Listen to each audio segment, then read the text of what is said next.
तो बच्चों आज हम ये केमिकल रिएक्शन बैलेंस करने वाले हैं। अगर आपको कभी भी बैलेंसिंग का क्वेश्चन आता है एग्जाम में तो आपको सबसे फर्स्ट स्टेप क्या करना है, रिएक्टेंट साइड और प्रोडक्ट साइड में जो एलिमेंट्स हैं उनका क्या बनाना है, लिस्ट बनाना है और उनके नंबर ऑफ एटम्स जो हैं वो नोट डाउन करने हैं। तो देखो रिएक्टेंट में हमारा कौन सा एटम है, फर्स्ट लेड है।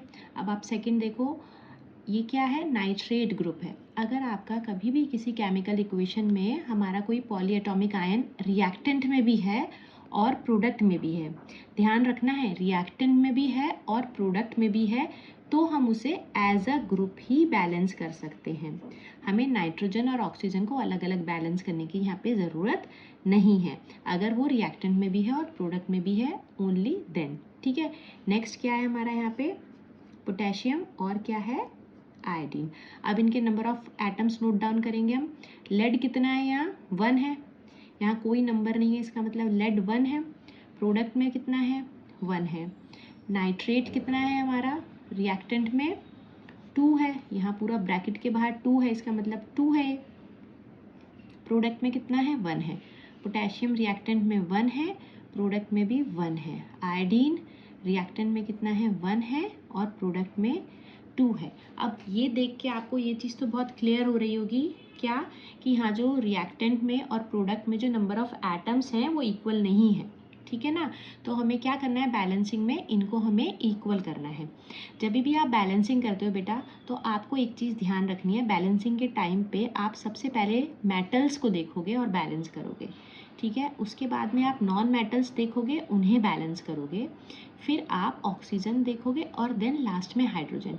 यही सीक्वेंस अगर आप फॉलो करोगे तो आपका बैलेंसिंग बहुत इजी होगा। ओके, तो देखो आप यहाँ पे देखो, सबसे पहले मेटल कौन कौन से हैं, लेड और पोटेशियम है, पहले हम इन्हें बैलेंस करेंगे। अब आप लेड देखो, रिएक्टेंट में 1 है, प्रोडक्ट में भी 1 है, ये ऑलरेडी बैलेंस्ड है, ठीक है। नेक्स्ट दूसरा मेटल कौन सा है, पोटेशियम है, यहाँ पे पोटेशियम रिएक्टेंट में भी 1 है, प्रोडक्ट में भी 1 है, तो ये भी बैलेंस्ड है, हम इसको भी टच नहीं करेंगे। अब हम क्या देखेंगे, नॉन मेटल। अब आप देखो रिएक्टेंट में आयोडीन कितना है, 1 है, प्रोडक्ट में 2 है, तो हमें इसे 2 बनाना होगा, तो हम क्या करेंगे, इसको मल्टीप्लाई बाय 2। इसका मतलब रिएक्टेंट में जहाँ पे भी आयोडीन है उससे पहले हम क्या लगा देंगे, 2। अब ये 2 बच्चे गलती कर देते हैं, यहाँ पे भी लगा देते हैं, यहाँ पे भी, यहाँ कहीं नहीं लगाना है आपको, इस पूरा जो पोटेशियम आयोडाइड का कंपाउंड है इससे पहले लगाना है।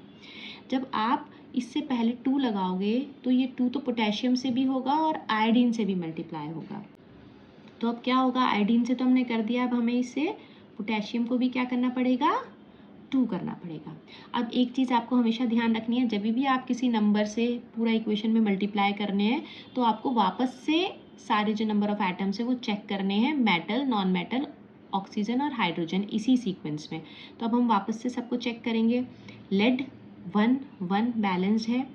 सेकेंड क्या चेक करेंगे, पोटेशियम, पोटेशियम 2 है रिएक्टेंट में, मगर प्रोडक्ट में कितना है, 1 है, तो हमें क्या करना पड़ेगा, इसको मल्टीप्लाई बाय 2 करेंगे। मतलब हमारा प्रोडक्ट में जहाँ पे भी पोटेशियम है उससे पहले हम क्या लगा देंगे, 2। अब जब हमने पोटेशियम नाइट्रेट से पहले 2 लगाया तो ये 2 हमारा पोटेशियम से भी मल्टीप्लाई हुआ और नाइट्रेट से भी।